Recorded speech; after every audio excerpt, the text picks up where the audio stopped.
A gente está gravando, né? Começar a partir então desse momento, nosso compartilhamento aqui de telinhas. E a gente começa então a aula de hoje de sais, beleza?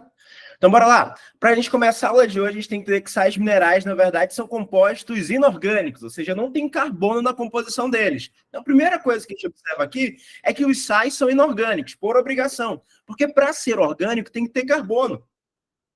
Tudo que é orgânico tem carbono, mas nem tudo tem carbono é orgânico. Sal, ferro, cálcio, magnésio, fósforo, não tem carbono na composição. Então, os sais minerais, caracteristicamente, são compostos o quê? Inorgânicos. Eu acho que isso aqui é o básico, acho que todo mundo sabe sobre isso, né? Os compostos inorgânicos que a gente estudou na Biologia 1 vão ser quem? Vão ser os sais minerais e a água, tá? Então, é isso.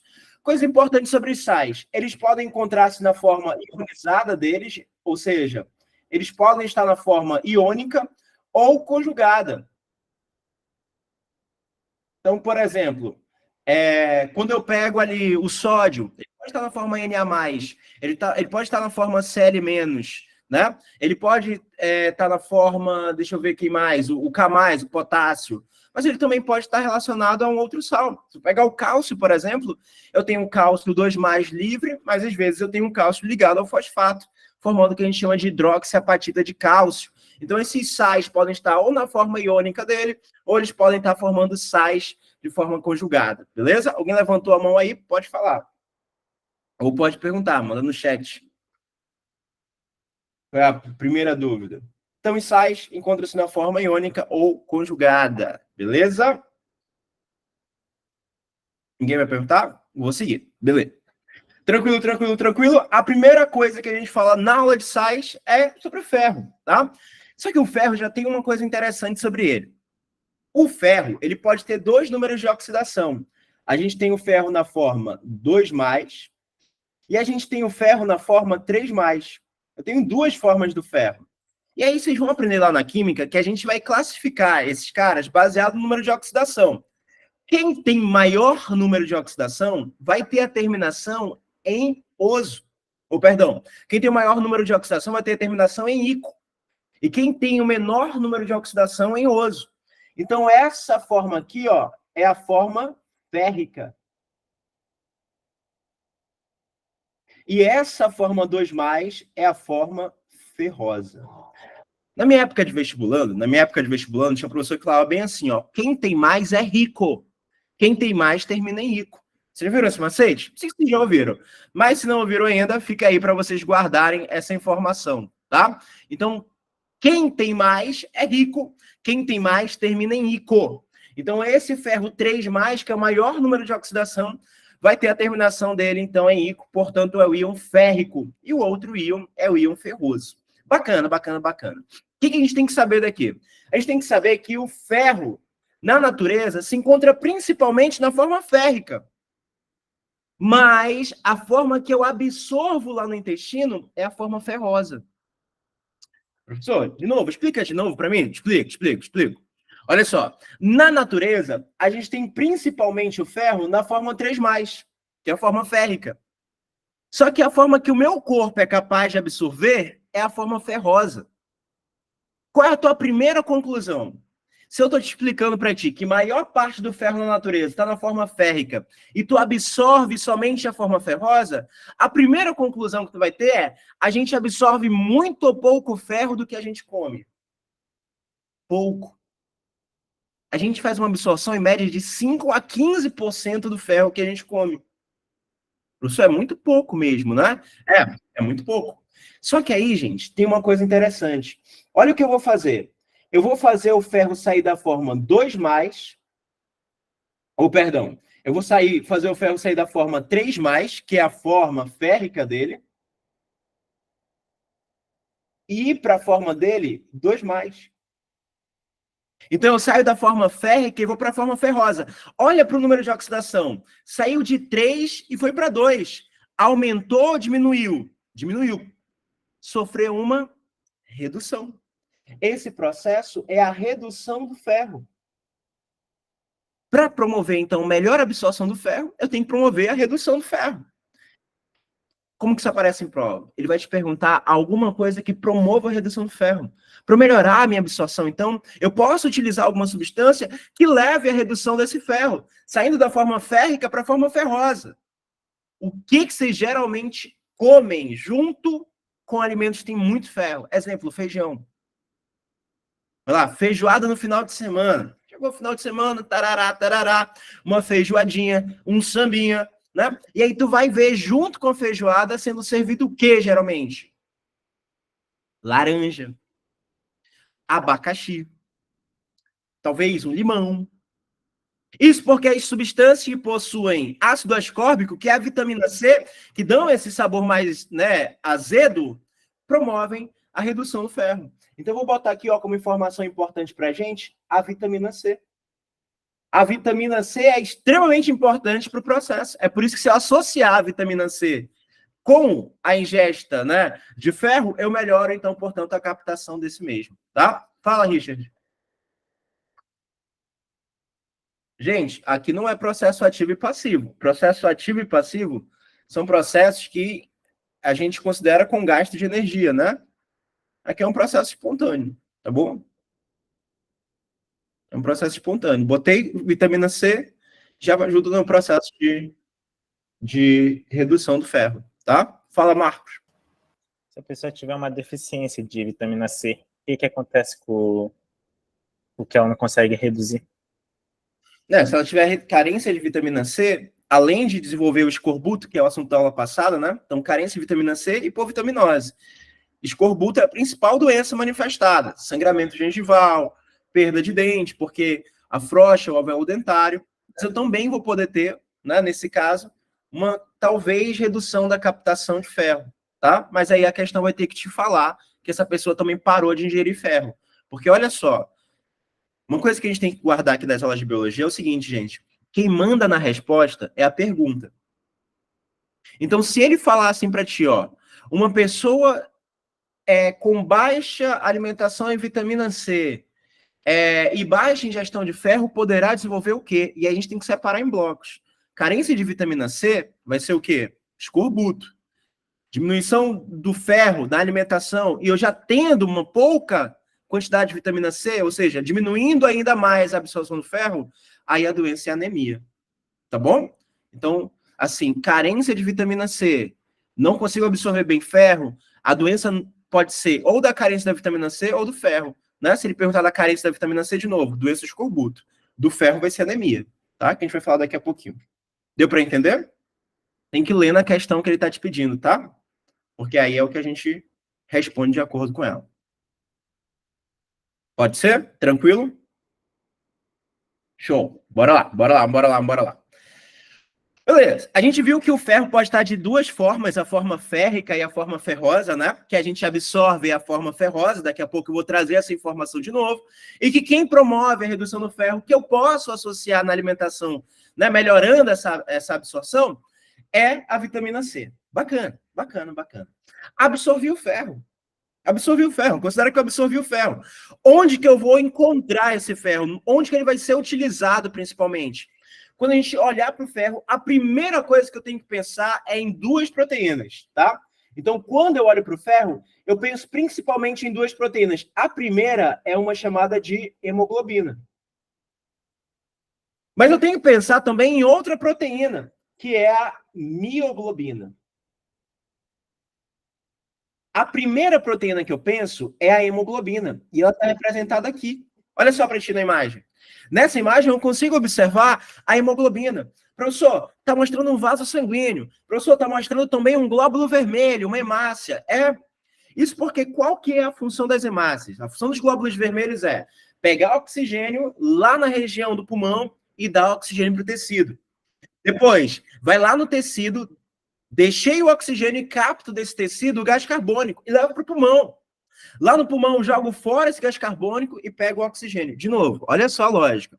Essa é uma aula de fisiologia dos sais minerais. A gente tem que entender. Bora lá. Inspira aí, ó.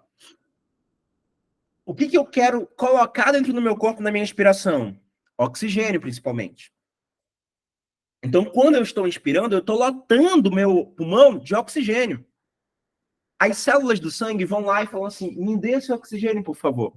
E captam esse oxigênio. E elas vão levar para onde? Para os tecidos. Professor, mas por que o tecido precisa de oxigênio?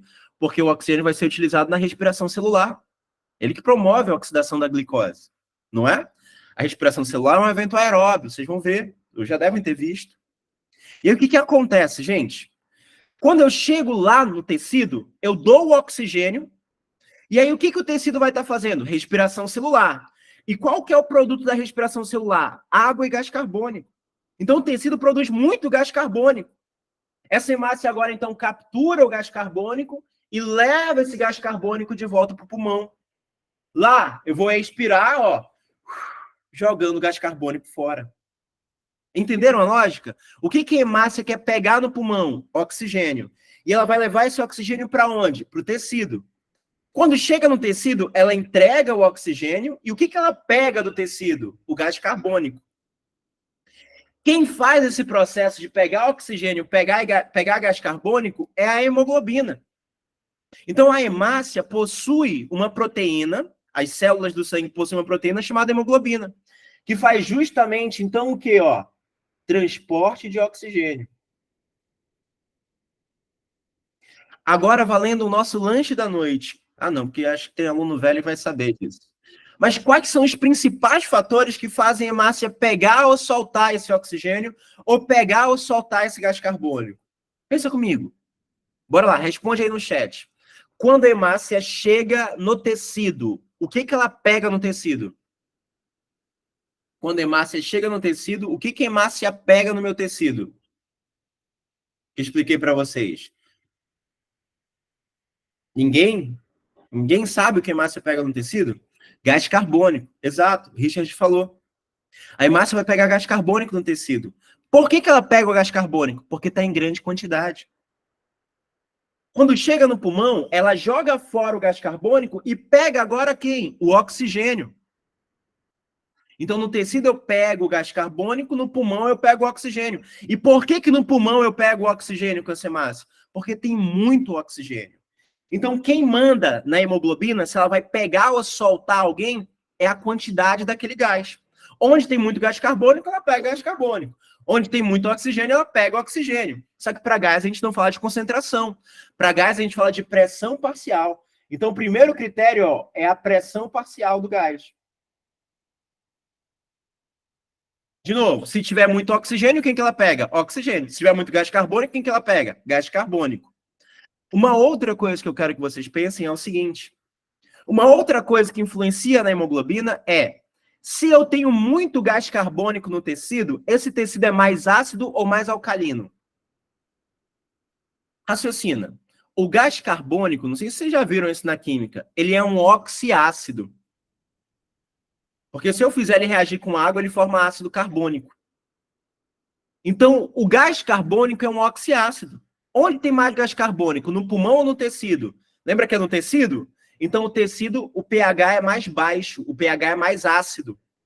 O pH influencia nesse transporte também de oxigênio e gás carbônico.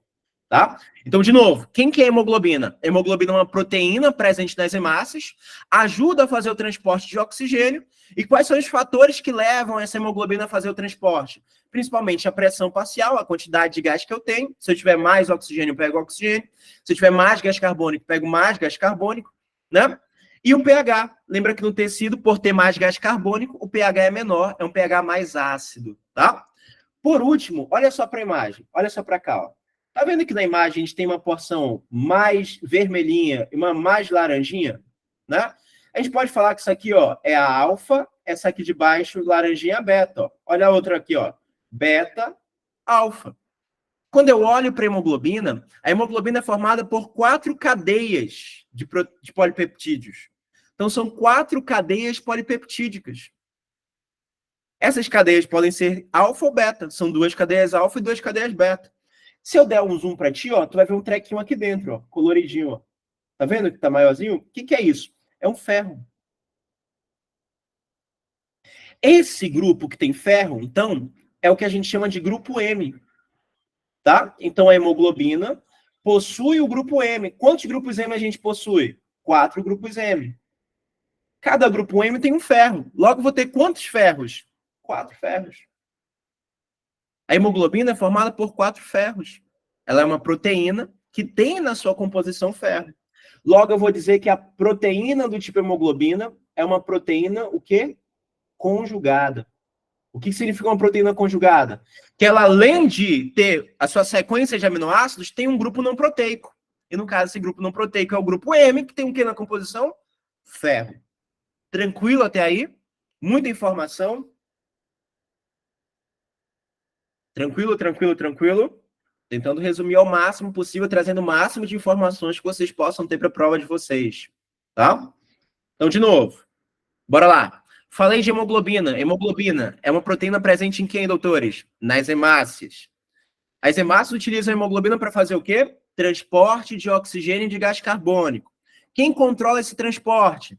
Pressão parcial e o pH, né? Onde tiver mais gás, ela pega. Então, se tiver mais oxigênio, pega o oxigênio. Tem mais gás carbônico, pega o gás carbônico. pH é mais ácido aonde? Nos tecidos. No tecido, então, né, ela acaba ali pegando o gás carbônico, soltando o oxigênio. E assim vai modificando. Beleza. Outra coisa importante, do que é formada a hemoglobina? Pela cadeia polipeptídica, 2 cadeias alfa e 2 cadeias beta, e cada cadeia dessa tem um grupo M. Fala, Aline, você levantou a mãozinha? Levantou a mãozinha virtual? Tá, vou explicar. Olha só. Quando eu olho para a hemoglobina, isso aqui que está representado ó, é hemoglobina. Isso tudo aqui é hemoglobina. Tá vendo que eu tenho uma porção mais vermelhinha? E tem uma porção que é mais laranjinha? Aqui, ó. Cada porção dessa a gente chama de cadeia. Então eu chamei a cadeia vermelhinha de cadeia alfa e a laranjinha de cadeia beta, tá? Então eu tenho 2 cadeias alfa e 2 cadeias beta, né? Ó, 1, aqui ó, 2, 2 alfa, 1, 2, 2 betas, tá? Cada cadeia alfa dessa e cada cadeia beta tem dentro delas um grupo que a gente chama de grupo M, que é o grupo que tem ferro, tá? Então, o grupo M, que é o grupo que tem ferro. Eu posso mandar o slide, mas depois, gente, porque agora eu não tenho como parar a aula e enviar, porque está no tablet. O tablet não tem acesso ao meu WhatsApp. Tá?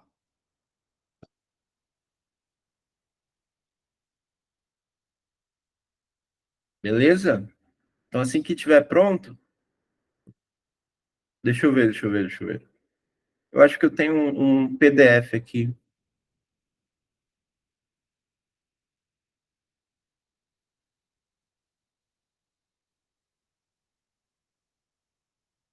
Não sei se vai abrir. Deixa eu ver se eu consigo mandar para vocês.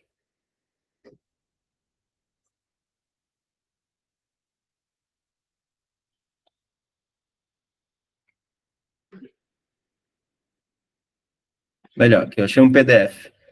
Tá? Mas o PDF ele tá com alguns espaços gigantes, né? Tá com espaço muito grande. Mas dá para fazer as anotações nele tranquilo. Deixa eu mandar lá no grupo dos alunos do pré-médio online e dos alunos também. Pronto. Beleza? Mandei. Essa é a nossa... Que aula é essa? Essa é a nossa quarta aula, né? Nossa quarta aula. Acho que é a quarta monitoria que a gente tem. A primeira foi de ácidos nucleicos e proteínas, a segunda de carboidratos. Né? A terceira é de vitaminas e essa é a quarta. Beleza? Lembra que essas aulas aqui, elas são tipo um reforço, né?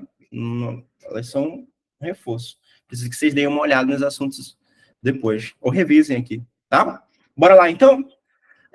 Quem tinha me perguntado era a Aline. Deu para entender, Aline? Então, a hemoglobina é uma proteína. Só que ela é como se fosse um quebra-cabeça. Ela é formada de 4 partes. 2 cadeias alfa e 2 cadeias beta. Cada cadeia alfa dessa e cada cadeia beta tem no interior delas um grupo M. Tá? Tem no interior delas um grupo M. E esse grupo M é o grupo que tem o ferro. Então, olha, se eu tenho 4 cadeias polipeptídicas e cada cadeia dessa tem um grupo M e cada grupo M tem um ferro, quantos ferros eu vou ter? 4. Beleza? Bora lá, então? Seguindo, a próxima proteína é a mioglobina. A mioglobina que é uma proteína presente nos músculos, tá? Então, vou botar aqui como informação, a mioglobina é presente nos músculos. A função principal da mioglobina é armazenar oxigênio. Então, ela não tem essa capacidade de se ligar e soltar, se ligar e soltar. A afinidade dela é muito maior pelo oxigênio, então ela vai lá, prende esse oxigênio. Show?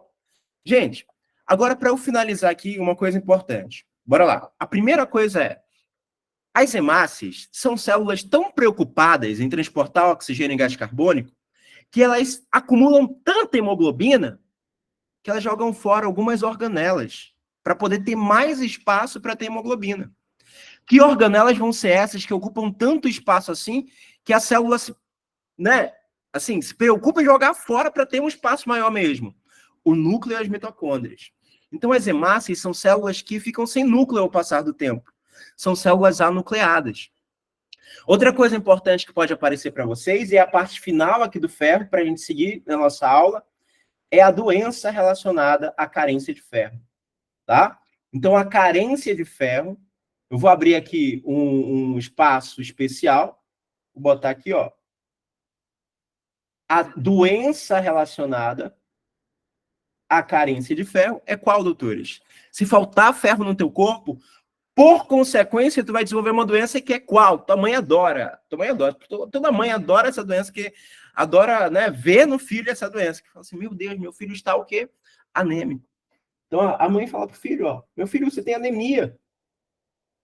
Você tem anemia, meu filho. Você tá pálido, meu filho. Você tá cansado toda hora, né? Então, anemia é a carência de ferro. Lembra que a anemia é doença do sangue, doença da hemácia. Então, muitas coisas podem alterar a hemácia. Por exemplo, vitamina B12 gera anemia perniciosa. A gente viu isso na aula passada, né? Pode ter uma mutação, anemia falciforme. Nesse caso, a anemia é por falta de ferro. Então, a pessoa está privada de ferro. A doença vai ser, portanto, anemia o quê? Ferropriva. Tranquilo? Então, a carência de ferro leva a uma doença chamada de anemia ferropriva. Beleza? Galera, agora raciocina. Qual é o tratamento da anemia ferropriva? Bora lá. Interage aí comigo. Bora pensar um pouquinho. Qual é o tratamento da anemia ferropriva? Repor ferro, Maria? Beleza. Mas me ajuda melhor. Como que eu reponho ferro, Maria? Você prefere que eu chame de Maria ou de Isabel? Não sei. Ou Maria e Isabel. Alimentação rica em ferro? Bom. Então, a primeira coisa que eu chego para um paciente que está com anemia ferropriva, eu vi lá a hemácia, né? Vi hemoglobina baixa. Hemoglobina de 10, deveria estar 12. Hematócrito, 35 não. Hematócrito está baixo, está com 30 de hematócrito, está com uma anemia. Aí eu falo assim para ela, ó, você tem que se alimentar com mais coisas que tem ferro. Quais são os alimentos que tem ferro? A pessoa vai me perguntar. A pessoa vai falar assim para mim, doutor, ou doutora Maria, ou doutor Richard, ou doutora Ana Lídia, mas qual alimento eu como que tem ferro? Aí tu vai falar, o Nadson falou, come carne. Come carne. Porque carne, doutores, vocês viram que carne é músculo. E músculo tem quem, doutores, na composição dele? Mioglobina. E a mioglobina tem o que na composição dela? Ferro. Então, a minha recomendação é comer carne. Quanto mais mioglobina, melhor, porque mais ferro. Logo, eu falo para essa pessoa comer carne o quê? Vermelha. Beleza? Então, essa é a resposta. Alimentação, mas qual tipo de alimentação? Alimentação com carne, principalmente o quê? Vermelha. E se for vegano, professor? Aí pode comer feijão, né? Pode comer alguns outros tipos de alimentos que apresentem ferro na sua composição. Mas em prova de vestibular, geralmente ele vai te falar sobre carne vermelha, tá? Então, a carne vermelha, lembra, ela é vermelha porque ela tem mais mioglobina, e se tem mais mioglobina, ela tem mais ferro. E alguém falou uma outra coisa importante. Além de repor pela alimentação, eu posso falar assim, ó, na hora que você estiver comendo, associe também uma fruta. Frutas que tenham o quê, doutores? Vitamina C. Entenderam a lógica? Pode, né? Comer uma laranja, um abacaxi, entendeu? Ou um suco. Bacana. Mas alguém falou que além da alimentação, pode ser necessário remédio. Bacana. Que remédio, que provavelmente vocês já tomaram, inclusive, que remédio é o mais famoso para a gente tratar a anemia? No caso, anemia ferropriva.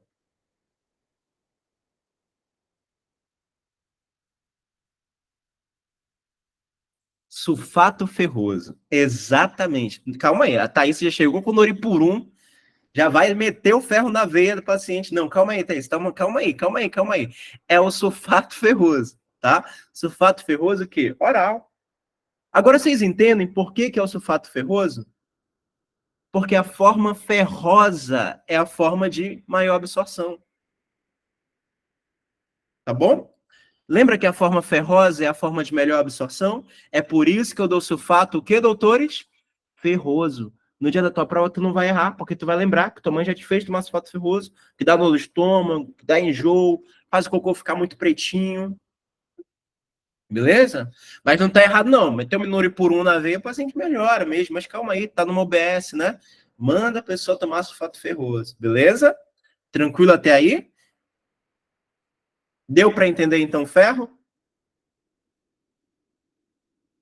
Ferritina é um transportador de ferro. Tá? Na verdade, ela capta o ferro. Então, o transportador é a transferrina. Quando chega no tecido, quem capta o ferro é a ferritina. Se eu quiser saber se alguém tem uma anemia por carência de ferro, eu peço isso no exame. A transferrina e a ferritina. Porque só o ferro sérico não me diz nada. Tá? Mas isso é para a parte médica mesmo. Tá bom, Nadson? Mas então, transferrina é o transportador de ferro, ferritina é o captador de ferro na célula. Beleza? Então, quando eu doso ferro sérico, nem sempre eu sei. Eu posso ter muito ferro no sangue, mas a célula não está absorvendo, ou não está transportando de forma adequada. Aí eu peço, solicito, né, transferrina e ferritina, tá? Se algum dia vocês já viram isso no exame de vocês, a pessoa estava procurando o quê? Anemia ferropriva. Beleza? Tranquilo? De boas até aí? Vocês estão achando difícil, gente? Vocês estão achando difícil? Essa aula ela é um pouco difícil porque eu estou trazendo vários assuntos para vocês, né? Mas é uma aula para a gente abrir a mente da gente, tá? Gente, tem uma coisa assim que eu acho importante falar para vocês que estudar, às vezes, é desconfortável. Vocês já pararam para pensar nisso? Acho que já chegaram a essa conclusão, na verdade, né? Estudar, às vezes, é desconfortável. Mas sabe por que é desconfortável? Porque tu se dá conta de que tu não sabe nem metade das coisas. Mas uma coisa interessante aí é que quando a gente se dá conta de que a gente não sabe nem metade das coisas, às vezes vem um desejo de querer saber mais. Eu acho que é esse o sentimento que a gente tem que criar ao longo do ano para que a gente consiga ir evoluindo para a prova, né? Falar assim, cara, eu não sei. Putz, não sei. Mas o pensamento que eu não quero que tu esteja é do não sei, estou desesperado e aí eu desisto. Não, é o não sei. Tenho que melhorar. E como que eu vou melhorar? Vendo a aula, fazendo as questões, tá bom? Então vê essa aula, depois tenta fazer questão. A gente vai fazer questão daqui a pouco. Beleza? Então não fiquem tristes se vocês não sabem das coisas. Porque se vocês não sabem e eu estou mostrando para vocês, essa é a oportunidade da gente aprender. Faz sentido na cabeça de vocês o que eu estou falando agora? Porque, ó, às vezes a gente vê um assunto e fica assim, putz, cara, não sei, essa aula tá difícil. Mas calma, é melhor você saber que você não sabe agora do que descobrir isso lá no dia da prova. Então aqui é o momento da gente aprender, da gente perceber isso, né? E tirar as dúvidas, tá bom? Então, de novo, essa aula, para quem está começando, ela é uma aula um pouco pesada, porque eu vou misturar os assuntos, né? Falei de respiração, falei de célula do sangue, né? Falou de proteína conjugada, alguns nomes diferentes. Mas calma, calma. Se tu tiver dúvida, pergunta que a gente vai alinhando as coisas, ou depois tu pega e reassiste essa aula, beleza? Bora lá, então? Próximo íon é o cálcio, gente. O cálcio só tem uma forma. O cálcio está na forma 2+, tá? O cálcio se encontra na forma 2+, é bivalente, né? A Bela Magrela casou-se com o senhor Barão Raimundão, família 2A. Tem erro. Gente, acho que é natural quando eu falar de cálcio, que vocês pensem logo em quem? Osso, não é verdade? Eu naturalmente falo de cálcio, eu acho que espontaneamente surge do teu pensamento, osso. Então vou botar aqui, ó, funções do cálcio, formação dos ossos. Formação dos ossos. O osso, né, pode sofrer o fenômeno de calcificação, ganhando cálcio e se fortalecendo ao longo dos anos. Então, formação dos ossos. Gente, pensa comigo. Na aula anterior, eu falei que a gente, para promover a calcificação, precisa de uma vitamina. Então, lembra que para a formação dos ossos é necessário, além do cálcio, uma vitamina. E que vitamina é essa? Do osso, vocês lembram? É o calciferol, o colecalciferol, que é a vitamina D de Deus, tá? Então falei de cálcio, lembra da vitamina D de Deus. Beleza? Tranquilo? Show. Bacana. Olha só, essa aula de hoje, a gente vai misturar algumas coisas da fisiologia. E a gente tem que entender uma coisa, que o cálcio, ele é extremamente importante para a gente em várias outras situações, para contração muscular, para coagulação sanguínea, para a formação dos ossos, né, e do dente também, tá? Então, olha só, quando eu falar de formação dos ossos, vai lembrar da vitamina D, e tu vai lembrar também que o osso é uma reserva de cálcio. E ele vai responder a 2 hormônios. O primeiro hormônio que a gente vai falar na aula de hoje é um hormônio chamado de calcitonina. Tá bom? O primeiro hormônio é a calcitonina. Vou apagar aqui e vou colocar assim, ó. A calcitonina é um hormônio que é liberado quando eu tenho muito cálcio no sangue. Então, bora lá. Chegou essa hora da noite, tu chegou na tua cozinha e tomou um copo de leite. Absorve o cálcio do leite e esse cálcio vai para o sangue. Raciocina comigo. Se eu tenho muito cálcio no sangue, eu posso guardar, posso armazenar. E onde que eu armazeno o cálcio que a gente conversou? Professor, você falou que é nos ossos, é isso? É isso mesmo. Então, olha o que vai acontecer.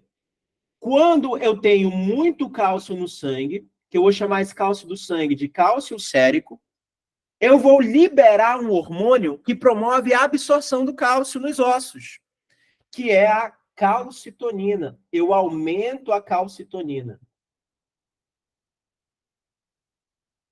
Tranquilo até aí? Eu aumento a calcitonina. O que a calcitonina faz? Deposita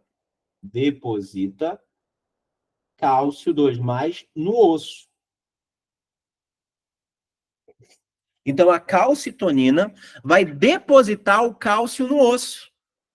Se o cálcio saiu do sangue e foi para o osso, a quantidade de cálcio no sangue aumenta ou diminui? Diminui. Então, qual que é o efeito da calcitonina? Jogar o cálcio, né, para dentro dos ossos. Então, vai diminuir o cálcio sérico. Vai diminuir a quantidade de cálcio no sangue. Se eu tenho pouco cálcio no sangue agora, eu não preciso mais da calcitonina. Logo, eu vou diminuir a calcitonina.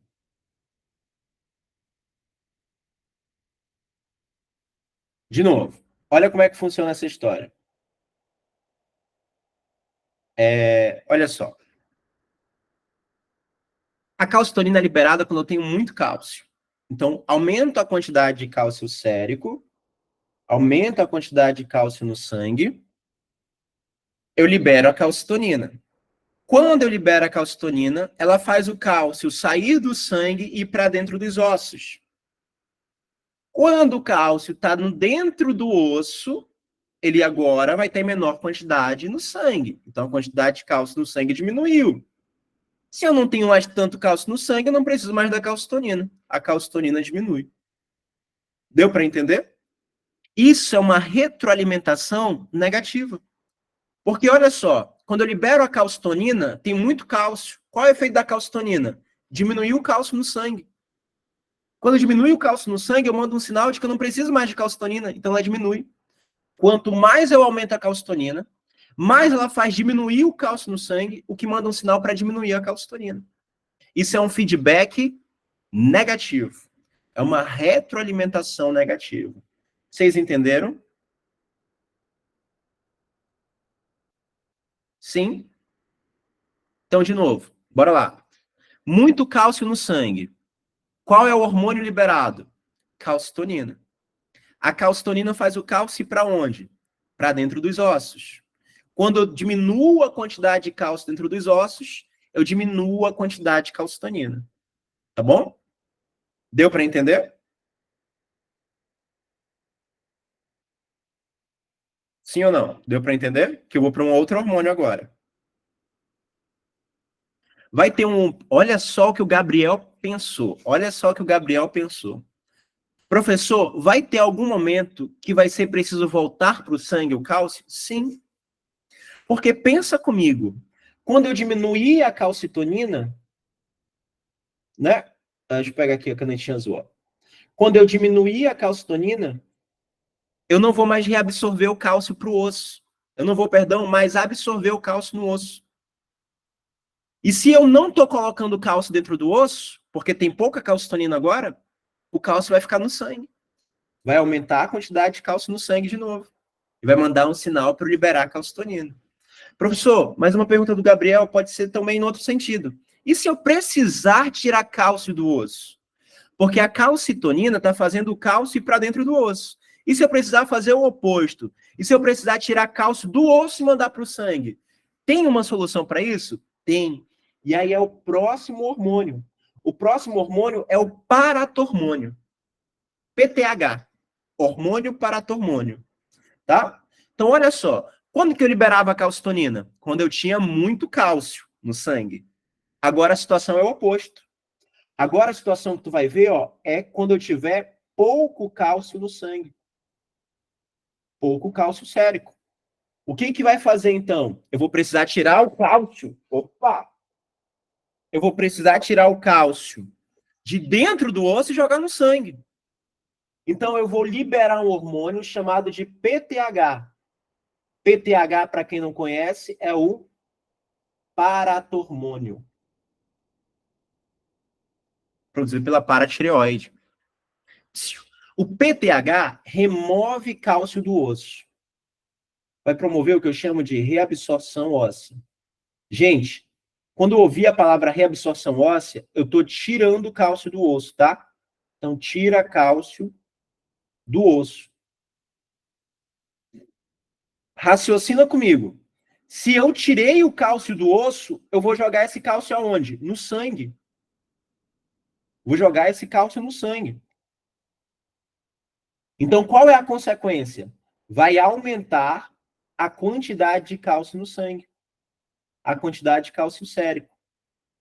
E se eu tenho agora muito cálcio no sangue, eu não preciso mais do paratormônio. Vai diminuir o paratormônio. Professor, são quase 9 horas da noite, eu já estou cansado, eu não consigo entender isso. Calma, é simples. É simples. Quer ver? Vou só relembrar o paratormônio e a gente revisa tudo. Tá bom? Olha como funciona o paratormônio. O paratormônio vai ser liberado quando tiver muito ou pouco cálcio no sangue. Pouco cálcio no sangue. E quando eu tenho pouco cálcio no sangue, eu libero o paratormônio, que vai fazer o cálcio sair de onde? Do osso. Então, o cálcio vai sair do osso e ir para o sangue. Aumenta a quantidade de cálcio no sangue, que é o cálcio sérico. Como eu tenho muito cálcio no sangue agora, eu não preciso mais do paratormônio. Então, diminui o paratormônio. Né? Deu para entender a lógica? Resume para mim, então, se tu entendeu. Bora lá, resume. Quando eu tiver muito cálcio no sangue, qual é o hormônio? Muito cálcio no sangue, qual é o hormônio que vai ser ativado? Calcitonina. Entenderam?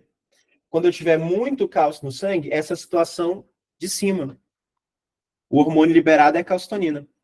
Ela faz o quê? O cálcio que está em grande quantidade no sangue para o osso. E quando eu tiver pouco cálcio no sangue, qual é o hormônio?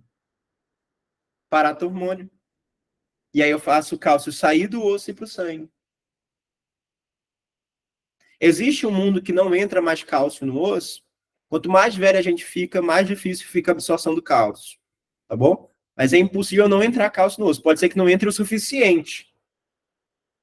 Pode ser que não entre o suficiente, né? Agora, bora lá? Bora lá. Coisas importantes. Qual vai ser a doença, então, que eu vou ter? A doença, que nesse caso, vai ser a famosa osteoporose. Ei, quem causa osteoporose? A calcitonina ou o paratormônio? O mais provável de causar osteoporose é a calcitonina ou o paratormônio? O paratormônio. Porque a osteoporose não é pouco cálcio no osso, e quem que tira o cálcio do osso? O paratormônio.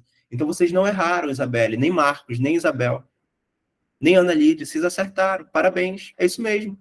Quem remove o cálcio do osso faz o osso ficar frágil. Então quem promove a osteoporose é o paratormônio. Doenças da paratireoide podem levar, né, a distúrbios, portanto, de osteoporose. Beleza? Bora tratar o meu idoso agora com osteoporose. Ele veio com o raio-x dele, o osso está todo poroso. O que eu preciso dar para essa pessoa? Qual é o tratamento, então, no caso da osteoporose?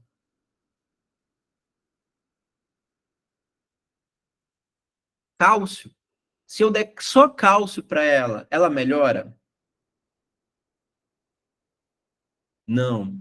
Eu preciso dar cálcio e eu preciso dar vitamina D. Calma, não vou dar calcitonina, não vou dar hormônio para as pessoas, tá? Só uso hormônio em algumas situações específicas. Mas eu vou dar cálcio e vou dar vitamina D. Considerando que ela produz a calcitonina normal, né? Não tem nenhuma doença de tireoide, nem de paratireoide, tá bom, Gabriel? Eu não vou precisar suplementar. Bora considerar que ela produz os hormônios normais. Então, eu dou cálcio e vitamina D. Mas tem uma coisa a mais que vocês têm que falar para essa pessoa. A vitamina D, para ficar ativa, eu preciso fazer o quê, doutores? Pegar sol. Então a pessoa tem que comer coisas que tenham cálcio, ou fazer suplementação de cálcio, fazer a suplementação da vitamina D, ou comer coisas que tenham vitamina D, e pegar sol. Comer muito cálcio leva a hipercalcemia, pode ser. Isso geralmente é causado por alguns medicamentos, tá? É muito raro mesmo, eu ter hipercalcemia naturalmente, espontaneamente. Geralmente acontece se eu suplementar o idoso com muito cálcio. Isso acontece. Às vezes, a pessoa, né, quer tratar a osteoporose e não sabe tratar. E aí passa uma quantidade de cálcio que é absurda, tá? Então, a hipercalcemia pode acontecer, dá problema no coração, é ruim. Geralmente, isso acontece ou por uso de alguns tipos de drogas, de alguns remédios que a gente usa, que podem causar hipercalcemia, ou pode ser por uma suplementação errada. É raro acontecer por conta de alimentação. Beleza, Natson? É muito raro.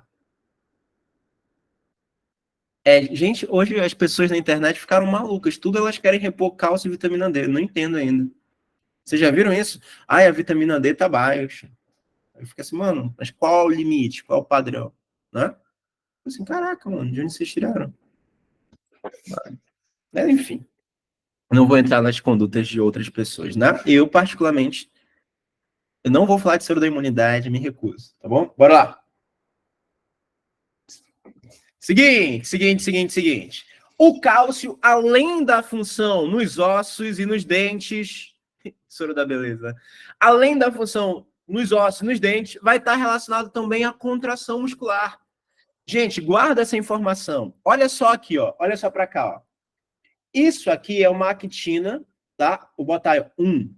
Isso é uma actina. 2 é uma miosina. A actina e a miosina são proteínas relacionadas à contração muscular. Quando elas se encontram, uma movimenta a outra. Só voltando aqui, gente. A Fernanda perguntou: por que não pode dar calcitonina para pessoa com osteoporose mesmo? Gente, o problema da pessoa com osteoporose é a carência de cálcio e vitamina D, tá? A calcitonina raramente vai estar relacionada a isso. Então não preciso ficar repondo calcitonina, porque a calcitonina o corpo produz. Nosso corpo produz calcitonina. Quem produz a calcitonina? A tireoide. Não preciso repor hormônio se minha glândula tireoide está produzindo normalmente. Beleza? que eu posso colocar no meu corpo é aquilo que eu não fico produzindo constantemente, que é o cálcio e a vitamina D. Vitamina D até produz, né? Mas talvez, às vezes, nem sempre na quantidade suficiente para tratar a minha osteoporose, beleza? Então, assim, não pense em repor logo o hormônio. Pense em repor o nutriente, né? É mais fácil repor nutriente do que repor hormônio, tá? Bora lá. Então, ó, a actina e a miosina, né? Vamos trabalhar assim, ó. A actina é como se fosse um trilho, a miosina é como se fosse um gatilho. Tá vendo até a cabeça da miosina aí, ó? Tá vendo? Olha para minha mão. Quando a miosina se mexe, ó, imagina um gatilho, ó. Não mexeu a actina, ó. Isso aqui é a actina, isso aqui é a miosina, ó. Quando a miosina se mexe, ela move a actina. Então, quando a actina se desloca sobre a miosina, isso é uma contração muscular. Contrair o músculo. Né? Contrair. Toda vez que o músculo contrai, eu preciso, né, ter um momento ali da actina se ligando com a miosina. Mas, ei, tu tá toda hora contraído? Tu tá toda hora enrijecido? Não. Teu músculo tá relaxado. Pensa, se quando a actina e a miosina estão ligadas, eu tenho uma contração, se eu estiver relaxado, elas estão o quê? Separadas. Quando a actina e a miosina estão ligadas, o músculo está em contração. Se eu separar, estou falando de uma forma bem simplificada, tá? Se eu separar, então não vai haver contração. Vai estar relaxado. Para separar a actina e a miosina, eu vou ter mais duas proteínas. A troponina e a tropomiosina.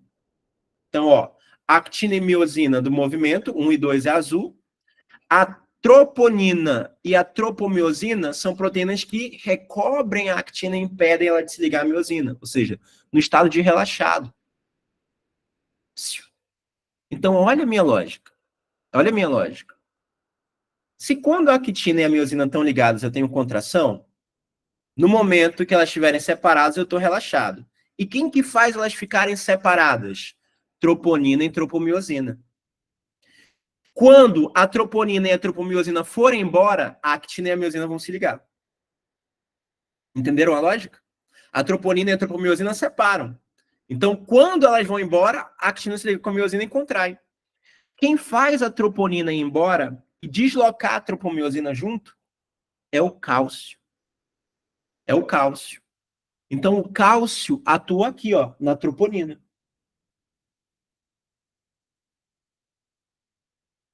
Tá bom? Se ele desloca a troponina, desloca a tropomiosina por consequência e promove o quê? A contração muscular. Beleza? Tranquilo até aí? A gente vai ter uma aula de contração muscular. Mas esse é o resumo do momento. Tá bom? Se aparecer na prova, então o cálcio promove o deslocamento de quem? Troponina e tropomiosina. Permitindo o encontro de quem? Da actina com a miosina. Beleza? E por último, olha só aqui, ó.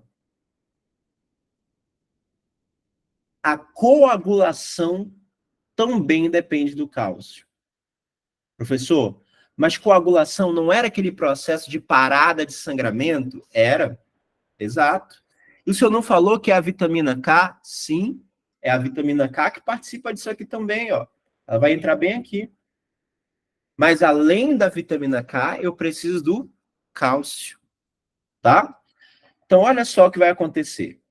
Eu não quero que vocês decorem agora não, tá? Mas eu tenho a liberação de uma substância chamada de tromboplastina. E quem libera é a plaqueta. A tromboplastina vai levar à formação da protrombina. Levar, né, a conversão da protrombina para a forma de trombina. Para a protrombina virar trombina, eu preciso de vitamina K. E a trombina vai fazer o fibrinogênio virar fibrina. Isso faz com que as plaquetas se grudem e parem os sangramentos. Então imagina que eu tenho um vaso sanguíneo aqui, ó. Veio um galeroso e furou essa pessoa. Ó. Pá, furou. O vaso sanguíneo abriu. O que começou a sair do vaso sanguíneo? Sangue. Ah, meu Deus, sangrando. O que vai fazer esse sangramento parar? As plaquetas vão se grudar, ó. Plaqueta, plaqueta, plaqueta, plaqueta, plaqueta, plaqueta, plaqueta, plaqueta, plaqueta, plaqueta.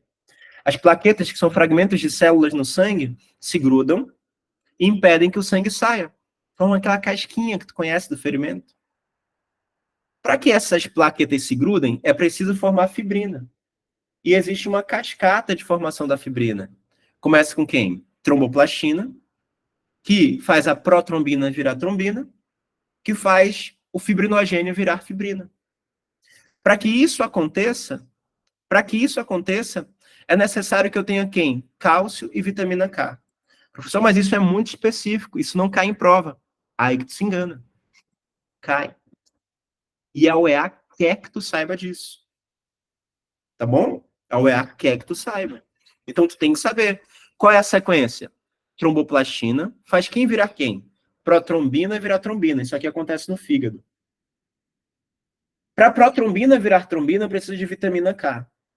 E aí a trombina faz o fibrinogênio virar fibrina. Isso lá no sangue agora, lá no plasma, tá? Tem uma musiquinha.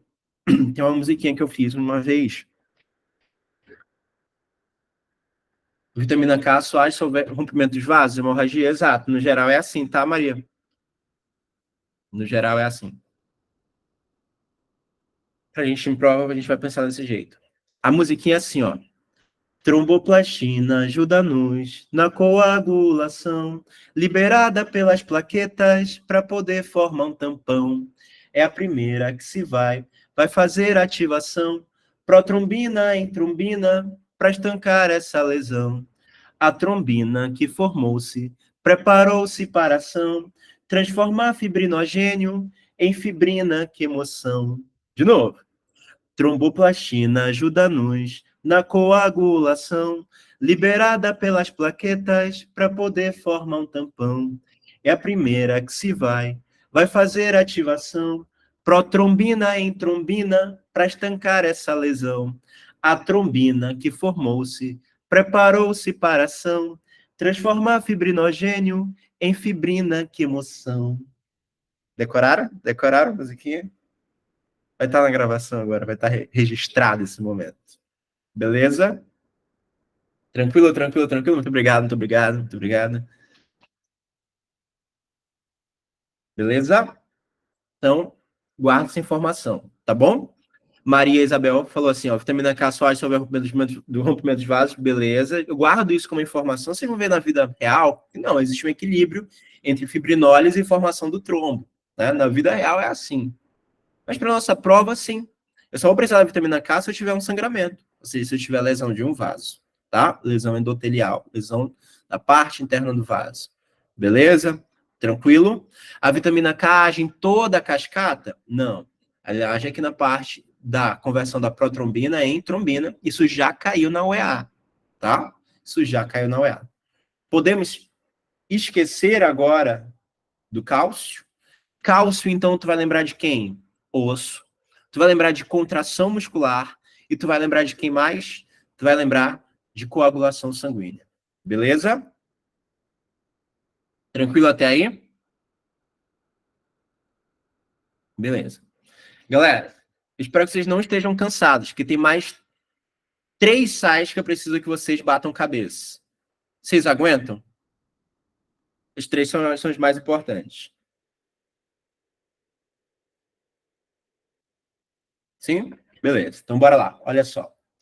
O próximo que a gente vai falar é o sódio e potássio. Campeões de prova, porque sódio e potássio está relacionado ao impulso nervoso. O sódio e o potássio estão relacionados ao impulso nervoso. Eles têm uma história muito importante na biologia celular e molecular também. Vocês já devem ter aprendido sobre os transportadores de sódio e potássio. Porque essa aula, basicamente, de sódio e potássio, lá na biologia celular, tu vai conhecer uma bomba, que é chamada bomba de sódio e potássio. Tu lembra disso? Então, bora só relembrar a bomba de sódio e potássio? Se eu pegar uma célula, eu tenho grande quantidade de sódio fora dela. Tem muito sódio fora da célula. E pouco sódio dentro. E se eu olhar para o potássio, não vai embora, senão tu vai errar isso na tua prova. Eu não quero que tu erre. Bora lá. Se eu olhar para o potássio, vai ter muito potássio dentro da célula. E pouco potássio fora. Bora pensar? Quando vocês forem estudar transporte, vocês vão estudar que os transportes podem ser de dois tipos. Transporte passivo e transporte ativo. Vocês já viram isso? O que é um transporte passivo? O que é um transporte passivo? O transporte passivo não gasta energia. Joga as coisas de onde eu tenho maior quantidade para onde eu tenho menor quantidade. Beleza? E o ativo? O transporte ativo gasta energia. Joga de onde eu tenho menos para onde eu tenho mais. Sabendo disso, pensa aqui comigo. Pensa aqui comigo. Bora lá. Se eu colocar o sódio na minha análise, tem maior quantidade de sódio fora, menor quantidade de sódio dentro. Então, o que acontece com o sódio? Ele vai do mais para o menos de forma o quê? Passiva. Ou seja, o sódio entra na célula de forma passiva. E se ele sair, ele vai sair de forma ativa. Isso aqui é um transporte ativo. Quando o sódio entra na célula de forma passiva, ele entra através de um canal. É o canal de sódio. Quando ele sai da célula através de transporte ativo por meio da bomba de sódio e potássio. Vou botar aqui bomba. Bora pensar agora no potássio. Pega aqui o potássio. Bora pensar no potássio? Onde tem mais potássio? Não é dentro? Então aqui é mais. E fora é menos. O que acontece com o potássio? Naturalmente, ele vai do mais para o menos, de forma passiva. Então, o potássio sai da célula de forma passiva. Ele vai sair através de um canal também. Agora, quando o potássio entra na célula, ele vai de onde tem menos para onde tem mais. Então, ele entra de forma ativa. Dessa forma, ele usa a bomba de sódio e potássio. Professor, eu não quero decorar isso. São 9 horas da noite, são 9h02 da noite. E eu não estou a fim de decorar isso. Tudo bem. Tudo bem. O que eu quero que tu decore, então? Eu quero que tu decore essa palavra. Essa frase, na verdade. Cá dentro, na fora. Cá dentro, na fora. Cá dentro, na fora. O que é cá? Potássio. Potássio dentro, sódio fora. Onde eu tenho maior quantidade de potássio? Dentro. Onde eu tenho maior quantidade de sódio? Fora. Como é que tu vai decorar? Cá dentro, na fora. Deu para entender? Onde eu tenho uma grande quantidade de potássio? Dentro. Onde eu tenho uma grande quantidade de sódio? Fora. Cá dentro, na fora. Quando eu jogo o potássio para dentro, eu estou fazendo transporte ativo. Quando eu jogo sódio para fora, fazendo transporte ativo também. Então, a bomba de sódio e potássio, cá dentro, na fora. Jogo o potássio para onde já tem muito potássio, jogo o sódio para onde já tem muito sódio. Até aí, tranquilo? Até aí, tranquilo? Tá bom. Agora, deixa eu te falar uma coisa. Quando a bomba de sódio e potássio age, a bomba de sódio e potássio, ela joga 3 sódios para fora e coloca 2 potássios para dentro. Saem 3 sódios, não era cá dentro, na fora? O sódio vai para fora. Mas quantos sódios vão para fora? 3. E cá dentro, quantos potássios vão para dentro? 2. Na fora, vão 3 sódios para fora e vão 2 potássios para dentro. Pensa comigo. Se eu tenho 3 cargas positivas saindo e 2 entrando, onde é mais positivo? Se saíram 3 cargas positivas e entraram 2 positivas, onde é mais positivo? Fora. Então, as células naturalmente são o quê? Positivas fora e negativas dentro. Olha para esse desenho aqui, ó. Quando uma célula está em repouso, Como que ela é? Ela é positiva fora e negativa dentro. Esse é o normal. Quando a célula está em repouso. Então, esse é o que eu chamo de potencial de repouso. Potencial de repouso. Quando a célula não está fazendo nada, como é que é o potencial de repouso? Positivo fora e negativo dentro. Até aí, vocês entenderam? Entenderam? Em termos de carga, como que é a membrana de uma célula? Positivo fora, negativo dentro. E vocês entenderam quem causa essa diferença de potencial? É principalmente quem? O sódio e o potássio. Aonde? Lá na bomba de sódio e potássio, que joga 3 cargas positivas para fora, 3 sódios para fora, e joga 2 potássios para dentro. 3 cargas para fora, 2 cargas positivas para dentro, é mais positivo fora. Então, a célula em repouso se encontra positiva fora e negativa dentro. Tranquilo até aí? Eu tentei te ensinar, né? Espero que tenha entendido. Beleza? Bacana. Bora lá. Bora lá para as coisas interessantes agora. Tá. Essa aula é para te mostrar um impulso nervoso. Tá? Essa aula é para te mostrar o impulso nervoso. E aí, o que vai acontecer? Quando a célula entra na transmissão do impulso nervoso, ela entra no que eu chamo de potencial de ação. Ela começa a tomar uma ação.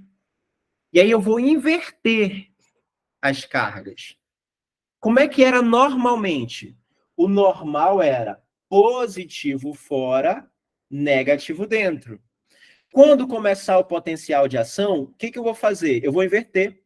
Eu vou deixar negativo fora e positivo dentro.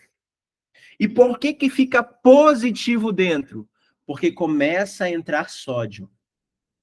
Por que eu falei para te decorar cá dentro e na fora? Lembra? O potássio vai para dentro e o sódio vai para fora no transporte ativo ou passivo, doutores? A gente aprendeu o transporte ativo ou passivo no cá dentro e na fora? Ativo. É a bomba de sódio e potássio. Então, cá dentro e na fora, o sódio sai de forma ativa. Aqui eu estou falando que ele está entrando no potencial de ação, o sódio entrou. Então, ele entrou por transporte o quê, doutores? Passivo. E no transporte passivo eu usava o canal, a abertura do canal de sódio. Potencial de ação, começa a entrar sódio na célula, começa a ficar positiva dentro dela, tá? Potencial de ação, a célula ficou positiva dentro, né? Devido à entrada de sódio.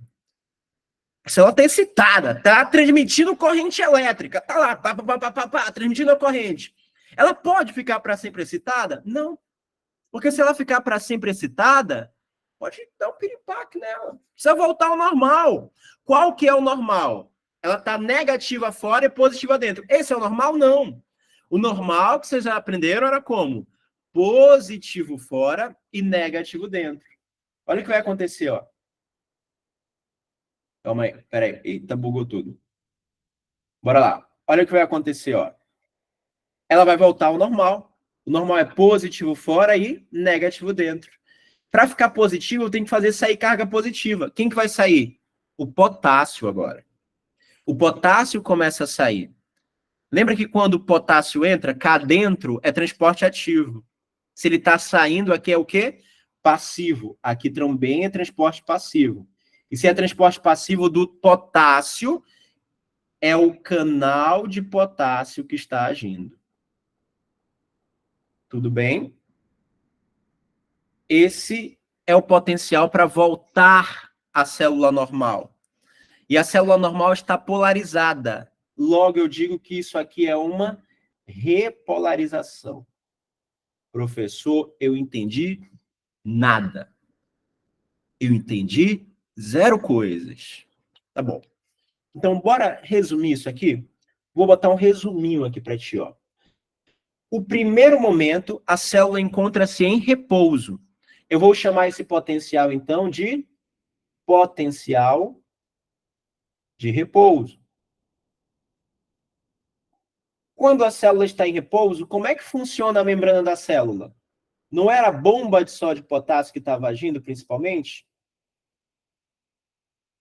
Não era? E a bomba de sódio e potássio deixava a membrana como, doutores, que vocês aprenderam? Como é a célula no momento inicial? Repete para mim só. Então, ó, positivo fora e negativo dentro. Positivo fora, negativo dentro, né? Porque saem 3 sódios e entram 2 potássios. Beleza. A célula vai começar a transmitir corrente elétrica. Ela vai entrar em ação. Potencial de ação. Beleza? Vou inverter o que é normal. Como é que eu inverto o que é normal? Vai ficar, então, negativo fora e positivo dentro. E ficou positivo dentro porque entrou quem, doutores? Entrou o sódio. A abertura do canal de sódio. Depois vai voltar ao normal. O normal é a membrana voltar a estar polarizada. É a chamada repolarização. Nessa repolarização, volta ao normal. Qual é o normal que vocês me falaram? Positivo fora, negativo dentro. Positivo fora, porque saiu carga positiva. Quem que sai? Potássio. Abertura do canal de potássio.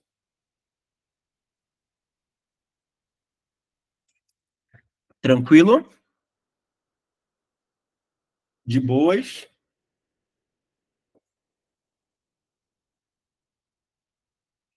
Sim. Essa parte é difícil. Se tu sentiu dificuldade, tudo bem. Tá tranquilo, tá tudo bem. A gente tem uma aula só sobre o tecido nervoso e a gente revisa esse assunto. Mas guarda essas informações que eu te dei. O sódio e o potássio são importantes para o transporte, para o impulso nervoso. Verdadeiro ou falso? Verdadeiro. São os principais íons do impulso nervoso. E como que é a composição do sódio e do potássio normalmente? Maior quantidade de sódio aonde? Fora. E do potássio? Dentro. Qual era o macete que a gente aprendeu? Cá dentro, na fora.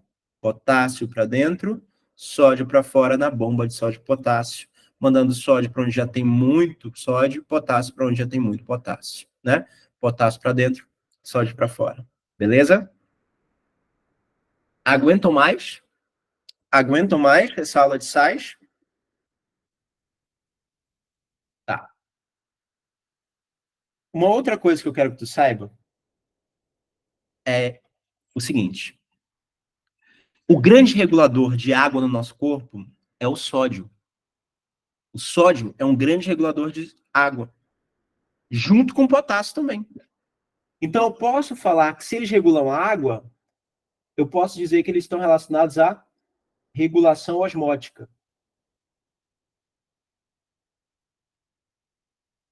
Regulação osmótica. Que é a regulação, então, da quantidade de água. Regulação osmótica. E quem é esse cara principal para a água? É o sódio ou o potássio, professor? Aqui, o sódio. E aí tu vai decorar. Aonde o sódio vai, a água vai atrás. Aonde o sódio vai, a água vai atrás. Aonde o sódio vai, a água vai atrás. Joguei muito sódio fora, vai embora a água com ele. Coloquei muito sódio para dentro, a água vai junto com ele. Entenderam? Entenderam? Aonde o sódio vai, a água vai atrás. Tranquilo? Tá bom. Agora olha o que acontece. Deixa eu te explicar uma coisa. Qual que é a função do teu rim? Responde no chat para mim. Tá vendo cada vez menos pessoas aqui na aula? Fica mais fácil a gente tirar essas dúvidas. Vai lá. Qual que é a função do rim? A Maria, a Isabel, a Ana Lídia aqui falaram para mim que é filtrar. E isso é uma coisa que muita gente tem noção. Assim, o rim filtra o sangue. Mas o que isso significa, cara? Quando eu te falo que o rim filtra alguma coisa, o que tu entende com isso? Professor, que eu vou manter o que é bom e jogar fora o que é ruim. É isso. É isso. Mas olha qual é a lógica. O sangue passa pelo rim, e aí o rim joga fora do sangue as coisas que não são úteis. Mas joga fora para formar o quê? Urina. E o que é útil? O rim devolve para o sangue. Então, quando eu falo que o rim está filtrando alguma coisa, ou que aconteceu uma reabsorção, naturalmente na tua cabeça tem que significar que eu estou mandando de volta para onde? Para o sangue. Então, se eu te falar assim, ó, reabsorveu vitamina, significa o quê? Que o sangue passou pelo rim, houve a formação de um filtrado e eu devolvi a vitamina para o sangue. Reabsorvi sódio, mandei o sódio de volta para o sangue. Toda vez que a gente estiver falando de rim, vocês ouvirem falar de reabsorção, espontaneamente na tua cabeça tem que estar a informação de que voltou para o sangue. Estamos de acordo sobre isso? Estamos de acordo sobre isso? Sim, então tá. Deixa eu te falar de um hormônio regulador, então, do sódio e do potássio, que é a aldosterona. Tá bom? Então, vou botar aqui, ó. A aldosterona é um hormônio regulador, principalmente do sódio. Olha o que vai acontecer. Quando diminuir a pressão arterial sistêmica, quando tiver uma redução da pressão arterial sistêmica, a pressão está caindo. Eu vou precisar fazer o quê? Aumentar a pressão. Se ela está caindo, precisa aumentar. Não posso deixar a pressão cair. Desmaia, cara. Se a pressão cair demais, é ruim. Tá bom. O que eu vou fazer? Duas coisas. Estimular o antidiurético, mas isso não é da aula de hoje, e estimular um hormônio chamado de aldosterona. Tá? Quando a pressão arterial sistêmica cai, o volume de sangue diminui.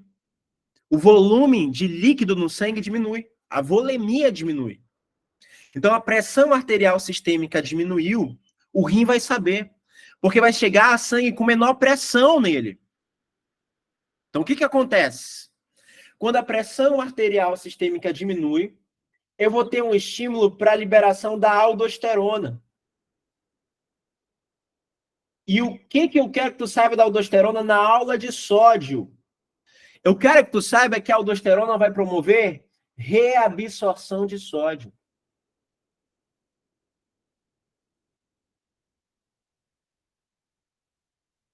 No túbulo contorcido distal e ducto coletor.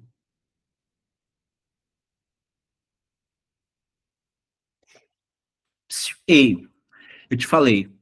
Se eu falo para ti que a aldosterona está reabsorvendo sódio, o que tem que estar na tua cabeça? O que tem que estar na tua cabeça? Que se eu estou reabsorvendo sódio, eu estou mandando sódio de volta para onde, doutores?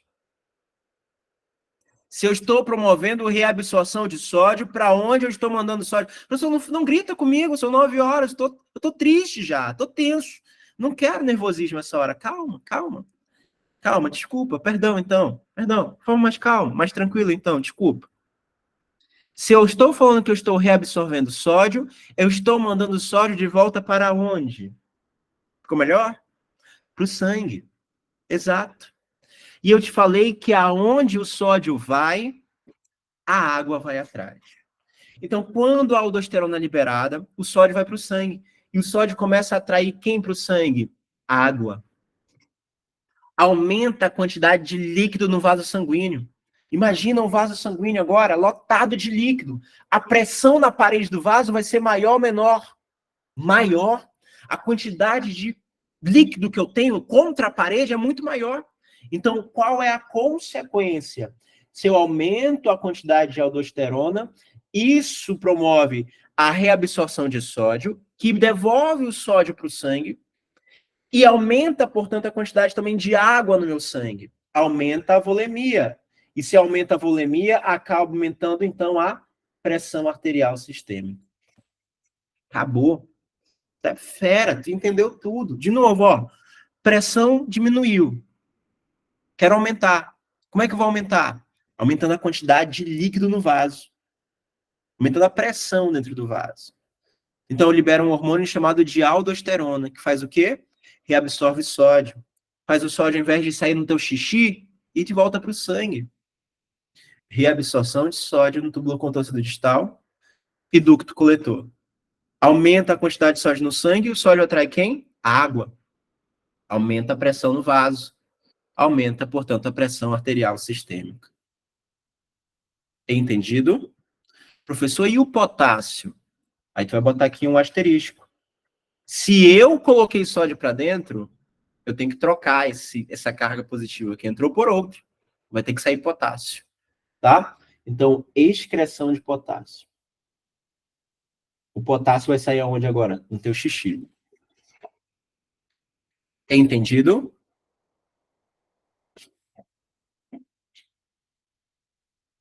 Entendido? Tá bom. O próximo, gente, é muito fácil.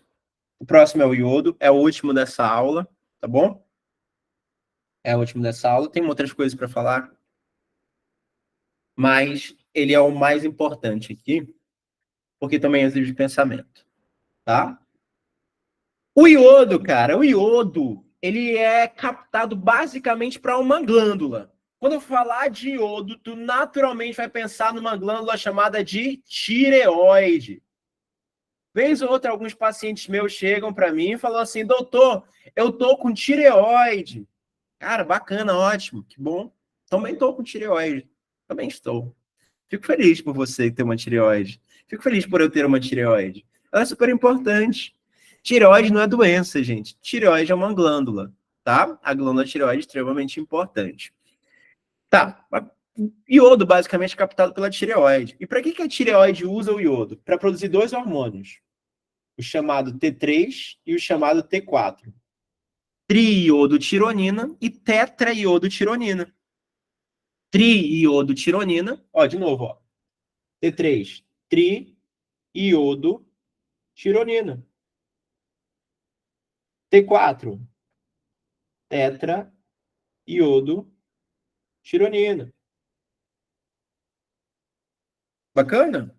Triiodotironina e tetraiodotironina. Tá. Para que esses hormônios vão servir? Eles vão servir basicamente para a gente controlar o metabolismo basal.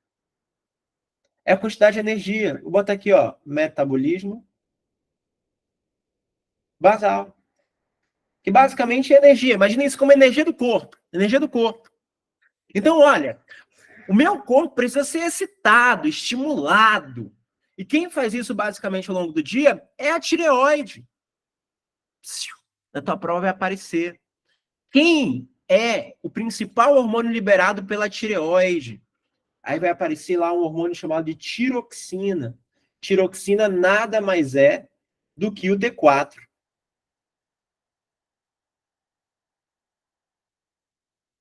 O T4 vai para os tecidos, lá no tecido ele vai ser convertido em T3, tá? O tecido usa o T3. Então, basicamente, se falarem tiroxina para ti, é o T4. Quando ele chegar no tecido, ele vira T3. Bacana? Bacana. Tá bom, então bora lá. Esse T3 lá no tecido vai ajudar a produzir energia. Então, dele é essa, estimular a produção energética.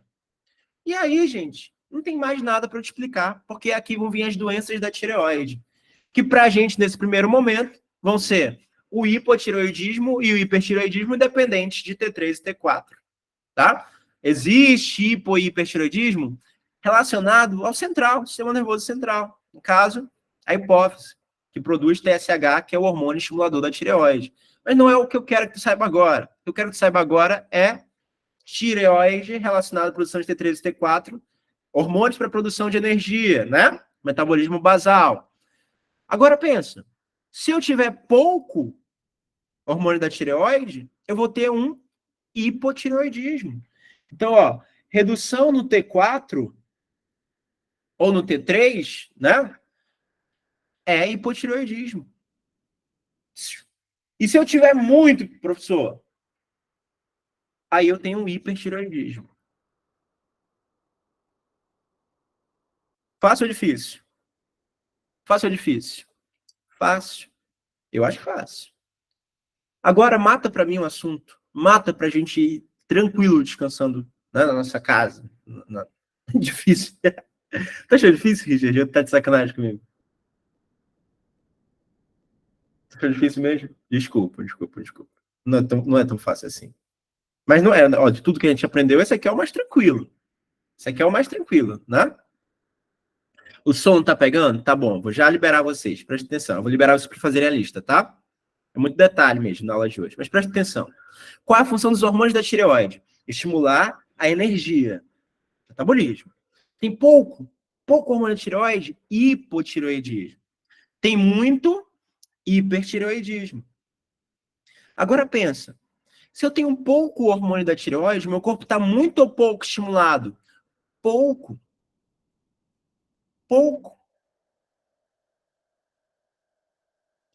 E aí a minha cara é o quê? De agitado ou de cansado?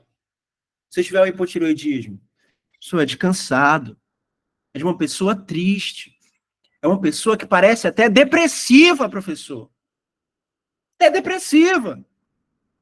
Exato. Um diagnóstico diferencial do hipotireoidismo é a depressão. Você ficar para baixo. Ela vai ganhar ou perder peso? Ela vai ganhar, porque ela não gasta energia. É lento o corpo dela. Ela ganha.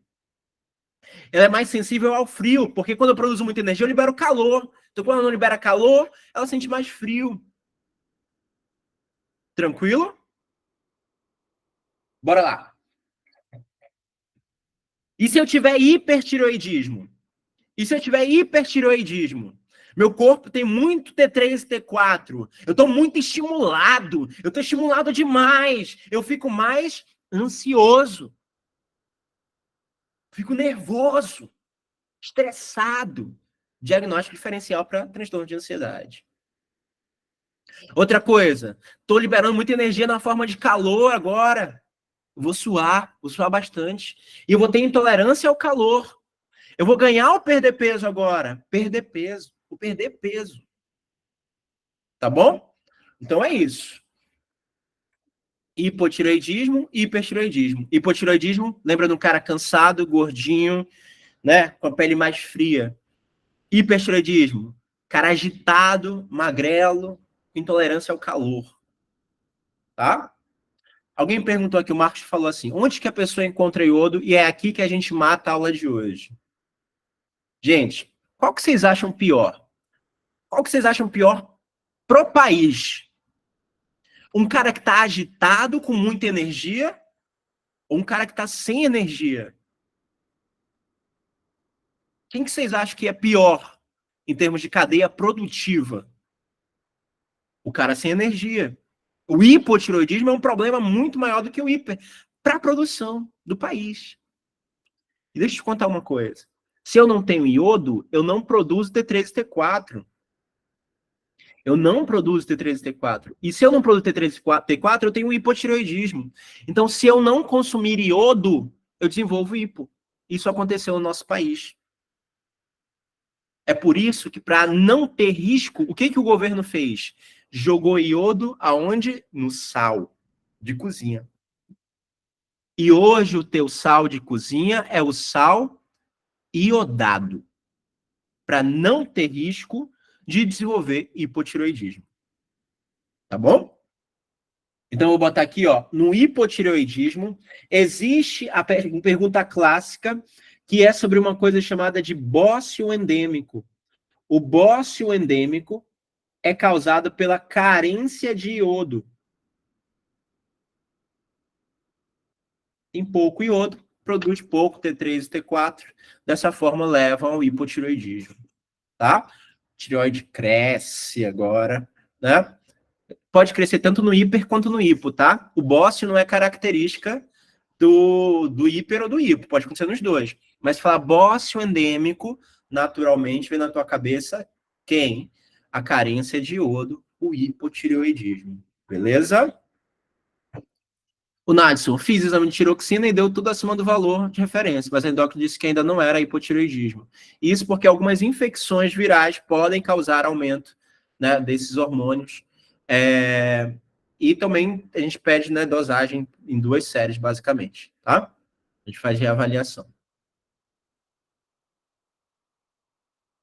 Beleza? Então, repetir depois de 3 meses. Ser reavaliado.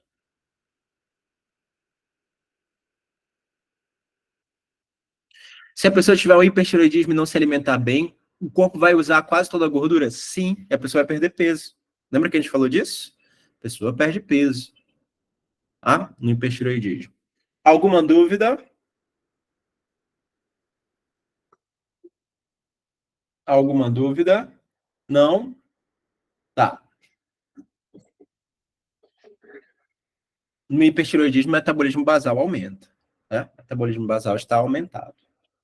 Tá bom? Bora fazer algumas questõezinhas. Esses são os principais. Esses outros eu vou comentando aqui.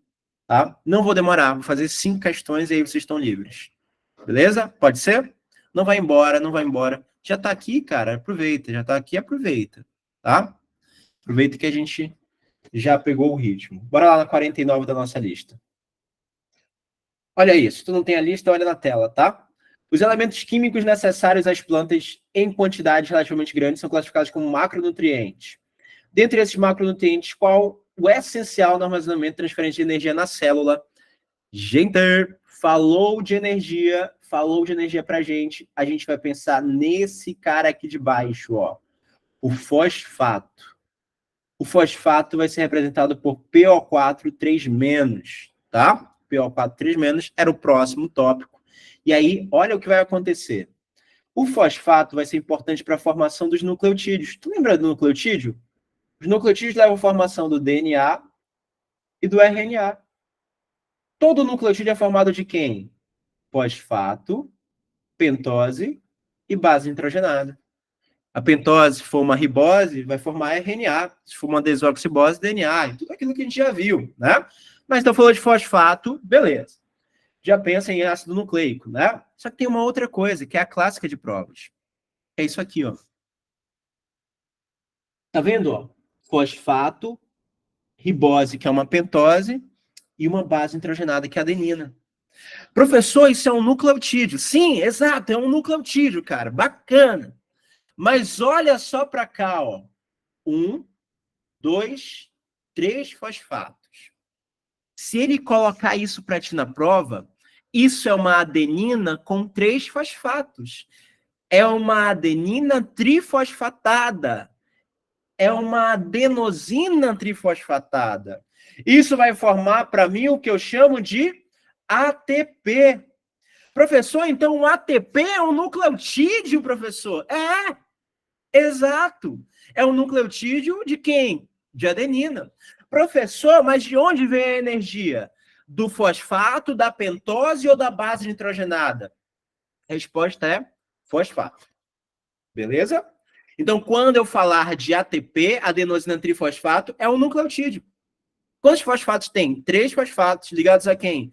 A ribose, que é uma pentose, ligado a quem? A adenina. E de onde está a energia nessa história? Nos fosfatos. Toda vez que eu quebrar um desses fosfatos, eu vou liberar energia.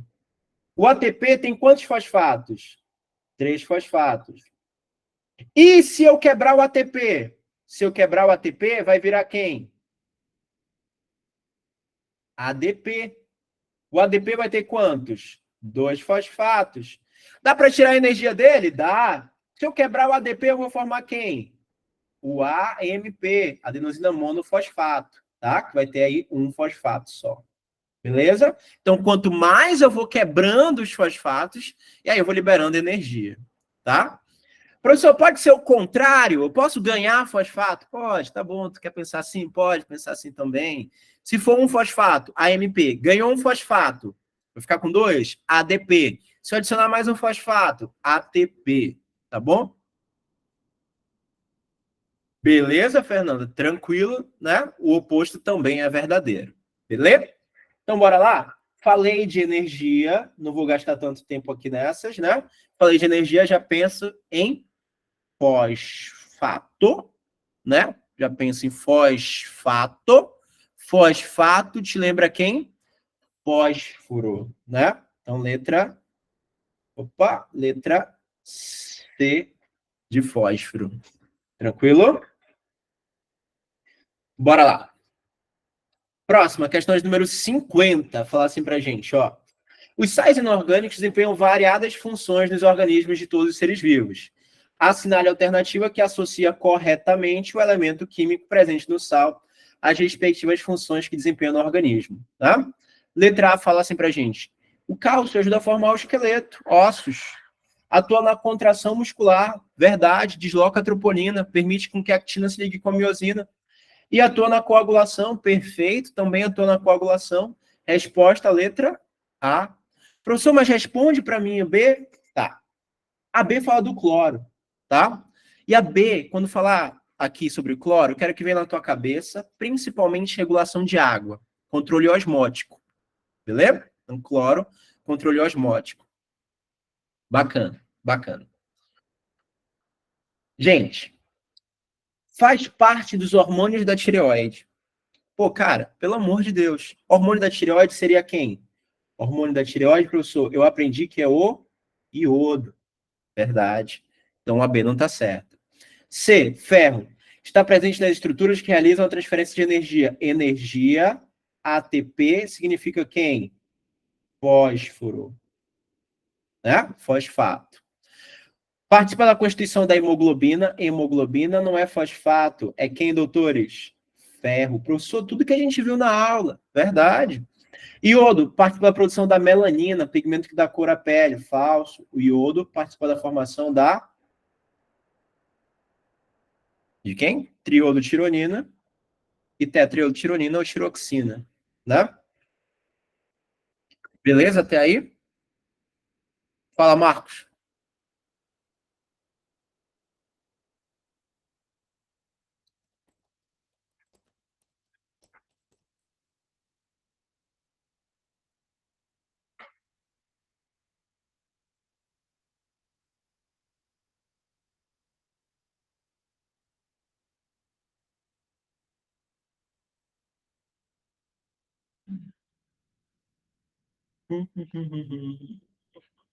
Peraí que tá bugado aqui. Pronto, voltei.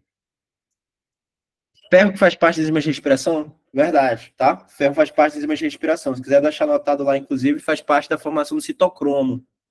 Tá? Citocromo. Ferro que faz parte das enzimas de respiração da alternativa D. Parte da construção da hemoglobina e de enzimas da respiração celular. Perfeito, é o ferro ainda, tá? Enzimas da respiração celular, bota aí, ó. Citocromo. Citocromo. Tá? Citocromo. Beleza?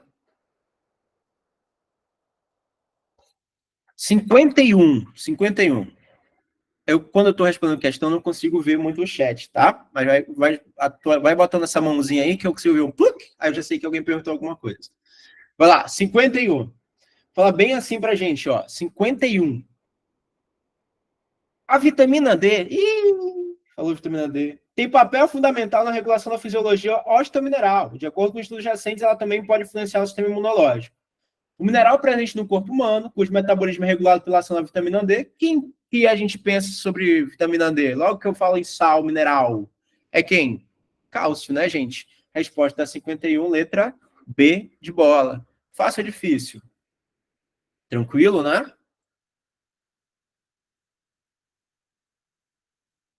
Tranquilo. Bacana.